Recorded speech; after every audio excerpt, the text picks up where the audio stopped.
Hello everyone, welcome to How to Solver. Today in this video, I'm gonna show you how to DM someone on Discord in your laptop. Before starting the video, please subscribe to How to Solver. So, let's go. For this, you have to open your Discord.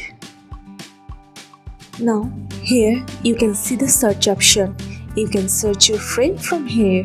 You can write the username of your friend. If you open your server, you will find different options. You have to press on the name, click on three dots, view profile. Here you will find the option of message. You have to press on this to message this.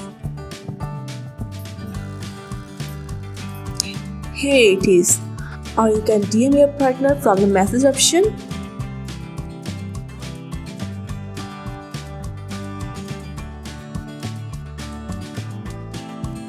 So this is how to DM someone on Discord in your laptop. So guys, that's it. You can do this. I think this video is very helpful to you. If it was, then give a thumbs up and hit the subscribe button.